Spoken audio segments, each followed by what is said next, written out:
you buy a gorgeous home in Miami for $400,000.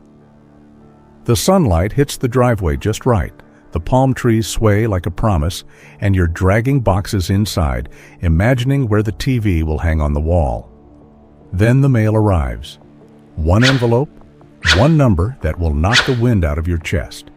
$12,000. Not for repairs, not for taxes. That's the insurance bill. For 1 year. $1,000 a month just to protect the roof over your head. And that doesn't even include mortgage insurance. And just when you think it couldn't get crazier, billionaire Mark Cuban stepped in and went nuclear about this exact nightmare. The man worth $5 billion didn't sugarcoat it. He said Florida is hiding a crisis so big, so explosive, that it could break the entire real estate market. And when a guy who predicted the dot-com crash says Florida is in trouble, you listen. When billionaires stop playing nice and start naming names, something serious is boiling beneath the surface. A regular Florida resident reached out to Cuban online.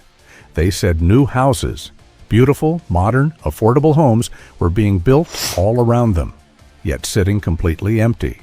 No buyers, no movement, no life. Cuban didn't give a PR-safe answer. He didn't dodge. He said the quiet part out loud. Insurance costs are going to destroy Florida's housing market. Worse than interest rates, worse than home prices, worse than hurricanes themselves. But that's not all. Because once you see the numbers, you realize Cuban might be understating how bad it really is. Numbers don't lie. But these numbers feel like a punch to the gut. The average homeowner in Florida is paying almost $11,000 a year for insurance. $11,000. The next most expensive state? Louisiana, at about $6,000. Florida is basically double the second worst place in America to insure a home. 5 years ago, those same Floridians were paying maybe $6,000 or $7,000. That's a 70% jump in half a decade. Did your salary go up 70%? Mine sure didn't. 1 in 5 Florida households right now either has no insurance, is underinsured, or is trying to self-insure, literally rolling the dice and praying no storm hits. But Cuban saw something deeper, something most people haven't realized yet. And it gets worse. Florida wasn't just a dream. It was the dream. Now, people are waking up. In 2022, Florida gained over 300,000 new residents. Last year, 64,000. That's not a slowdown. That's a collapse. People aren't rushing into Florida anymore, and the people already here are quietly slipping out. Cuban saw this. He connected the dots. And what he laid out next feels like watching the first domino tip over in slow motion.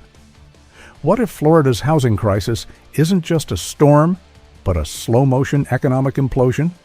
Here's how this crisis unfolds, step by step. First domino, insurance becomes unaffordable. Second domino, buyers can't purchase homes. Third domino, prices fall, leaving current owners underwater. Fourth domino, owners walk away. Fifth domino, foreclosures flood the market. But wait, it gets worse. Florida has no state income tax. The entire economy depends on real estate. When property values fall, tax revenue collapses. Schools suffer, roads crumble, services disappear, cities weaken, and retirees, the backbone of Florida, become trapped. They can't sell because nobody can insure their home. They can't stay because insurance keeps rising. But the real nightmare? What Cuban hinted at without saying directly. Parts of Florida may become economically unlivable. Forget hurricanes. Forget sea level rise. The real threat to Florida might be invisible and financial, not underwater, not destroyed by storms, not swallowed by the ocean. Unlivable because it costs too much to insure your home. There are neighborhoods in South Florida where half the homes are for sale, and none are selling. Buyers see the math, mortgage plus insurance plus flood insurance plus HOA fees, and realize they'd pay $5,000 a month for a $400,000 home. That math will never work. Not today. Not 10 years from now. Cuban sees a ticking time bomb wrapped inside a sunshine postcard. This isn't a warning for the future. This is the news we're living through right now. This isn't a prediction.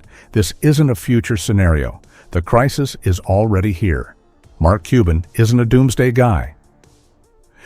He's not trying to crash the market. He's simply reading the numbers, and the numbers are screaming. Florida's housing market isn't threatened by storms. It's threatened by the cost of protecting against those storms.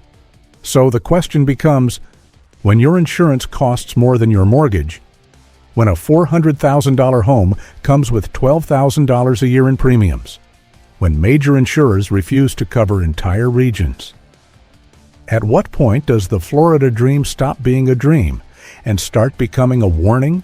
Because Cuban isn't sounding an alarm for fun. He's telling us something uncomfortable, undeniable, and urgent. The destruction of Florida real estate isn't coming. It's already here, and getting worse every single year. So now the question becomes, what happens next? Florida isn't just facing a housing problem. It's facing an economic storm that's already reshaping entire communities. Insurance costs are rising faster than wages, faster than home values, faster than anyone can realistically keep up with. And if Mark Cuban is right, this isn't the peak, this is the beginning.